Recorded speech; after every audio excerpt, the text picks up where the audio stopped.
하나님의 시대적인 역사 9. 무궁 안식 시대.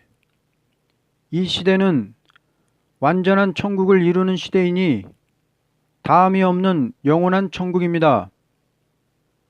천국에 대한 광경은 선지서에는 없고 요한계시록에만 기록된 것은 사람이 에덴 동산에서 타락한 인생을 다시 에덴의 축복을 받도록 한다는 것이 아담으로부터 내려오는 계통적인 이스라엘에게 선지를 통하여 가르쳤던 것입니다. 그러나 영적 이스라엘의 사도가 되는 요한에게 그리스도를 통하여 이루어지는 천국의 광경을 보여준 것입니다. 하나님께서 천지 만물을 창조할 때 이 물질계에서 사람을 창조하여 강교한 마귀로 시험을 해보고 그 시험을 완전히 이기는 자는 왕국의 축복을 받고서 무궁세계로 들어오게 하고, 마귀의 시험을 이기지 못했더라도 절실히 회개하고 그 영이 버림을 당하지 아니한 자는 영원한 무궁세계에 들어가되 부활을 해서 들어가게 하십니다. 그러나 이는 예수님의 이름으로 들어가게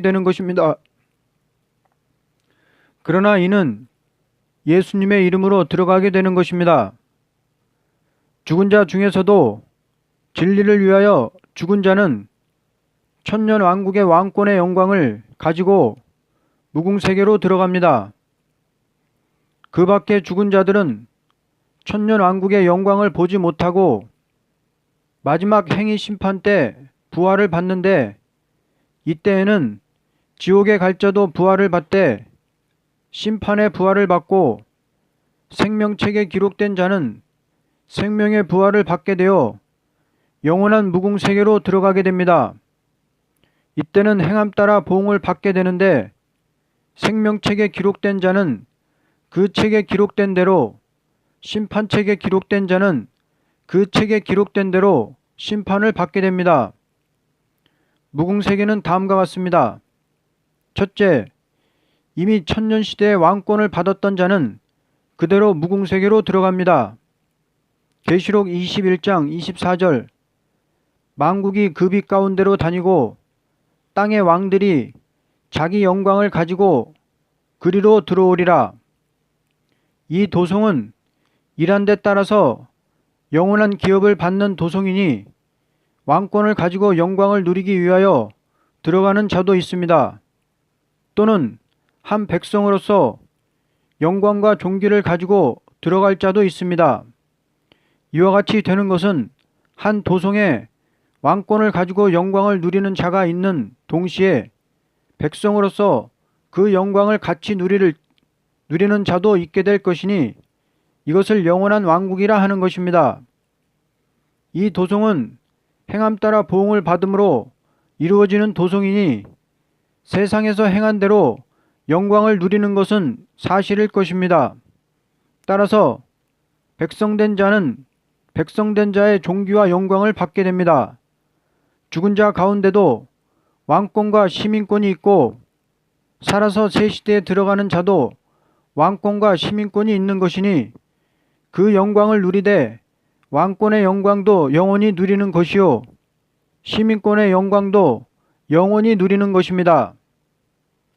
지상 천년 시대에는 백성된 자의 자손이 번창하였지만 무궁세계에는 자손 번창이 없습니다.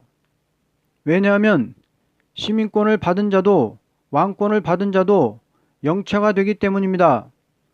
천년 시대에는 왕권 받은 자만 영체의 사람이요 그 백성들은 사람된 몸이니 얼마든지 지금 사는 세상에서 자기네 손으로 집을 짓고 과원을 재배하고 모든 생산을 내며 자녀가 지금과 같이 생육하였지만 무궁세계에는 영체로서 영원히 행함에 따라 영광을 누리는 것입니다. 이 세계에서 되는 일은 분명히 성경에 기록되지 않았으므로 분명하게는 알 수 없으나 계시록 21장을 보아서 극도로 화려한 도성에서 영화롭게 되는 것만은 사실입니다. 둘째, 영원한 도성은 다음과 같이 되어 있습니다. 왕권을 받은 자의 영광 아래 모든 사람은 시민권으로 그 영광을 같이 누리되 도성이 하나만 있는 것이 아니고 도성을 받을 만한 종들에게 각각 하나씩 나누어 있게 됩니다. 나라와 같은 조직이 이루어지는데 왕권에도 행함 따라 차별이 있고 시민권도 행함에 따라 차별이 있는 것입니다. 이 세상은 인격을 이루어 놓은 세상이요. 무궁세계는 이루어진 그 인격대로 계급이 있는 영광을 누리게 되는 것입니다. 신천 신지의 광경은 다음과 같습니다. 1. 극도로 아름다움. 계시록 21장 1절에서 2절. 또 내가 새 하늘과 새 땅을 보니 처음 하늘과 처음 땅이 없어졌고 바다도 다시 있지 않더라. 또 내가 보매 거룩한 성 새 예루살렘이 하나님께로부터 하늘에서 내려오니 처음 하늘과 처음 땅은 없어졌고 바다도 다시 있지 않더라 한 것은 하나님께서 이 물질계를 창조한 것은 천국에 들어갈 인격을 이루어 놓는 것을 목적했던 것입니다. 흙으로 사람을 창조하여 흙에서 나는 만물을 사용하게 하는 동시에 강교한 뱀을 내서 꿰어보면서 사람을 번창시킨 것은 하나님의 말씀을 절대 순종하는 자만으로 천국을 이루기 위한 목적이었습니다. 그러나 인간이 마귀의 미혹을 이기지 못한 것을 긍휼히 보시고 다시 구원의 언약을 세우시고 독생자를 통하여 십자가 부활 승천 성신 강림 재림 심판 지상 왕국 이것으로 끝을 맺고 이제 생명책에 기록된 사람으로 완전한 천국을 이루게 되니 처음 하늘과 처음 땅은 필요가 없이 되고 만 것입니다. 2. 하나님이 동거하심. 계시록 21장 3절. 하나님의 장막이 사람들과 함께 있음에 하나님이 저희와 함께 거하시리니 저희는 하나님의 백성이 되고 하나님은 친히 저희와 함께 계셔서. 이날까지는 사람이 하나님과 동거할 수 없는 몸을 가지고 있었지만 신천신지에 들어가는 사람은 완전 영체의 사람으로 하나님과 동고동락할 수 있는 자리에 이르게 되므로 하나님의 장막이 사람들과 함께 있게 되고 하나님께서 함께 거하시는 것입니다. 사람은 흙에서 난 몸이 영체가 되기 전에는 하나님과 동거할 수 없고 하나님의 말씀을 순종함으로써 완전 구원에 도달하여 영체가 되므로 천국에 들어갈 자격이 되는 동시에 하나님과 동거할 수 있는 것입니다. 3. 영원히 사망이 없음. 계시록 21장 4절.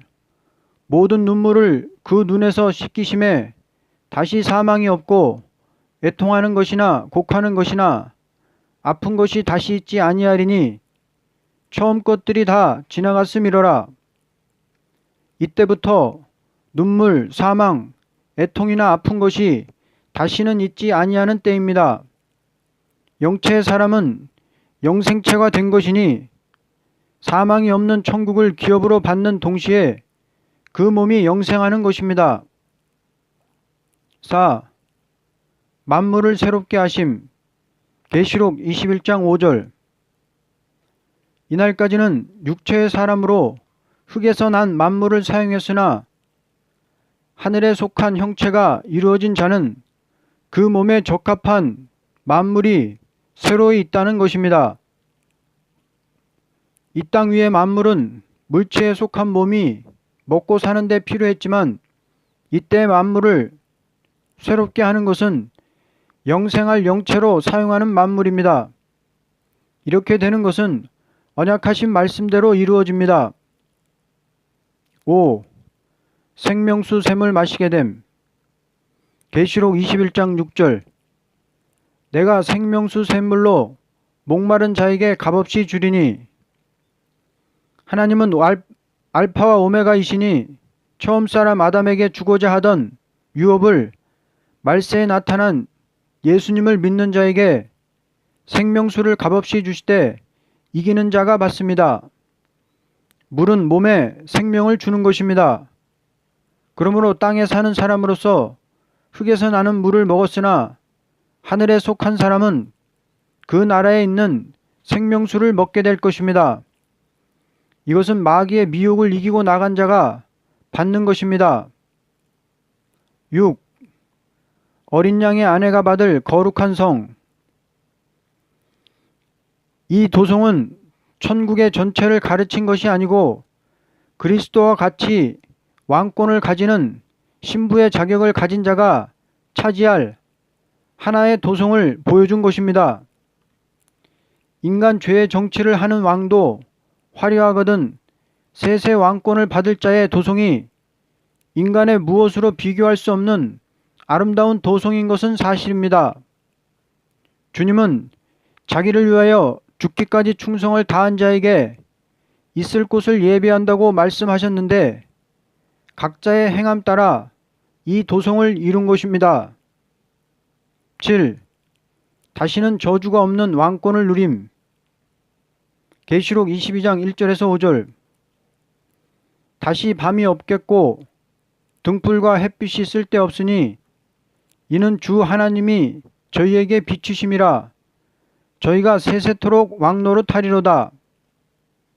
하나님은 미의 하나님인 동시에 아름다운 도성을 주신 것은 아름다운 사람을 이루어 아름다운 생활을 하게 하시는데 생명수 강물을 마시게 하고 생명나무 12가지 과실을 먹고 다시는 저주가 없고 하나님을 섬기되 광명한 나라에서 셋의 왕권을 누리며 섬기게 하는 것이 하나님 당신이 받을 영광이 되는 것입니다.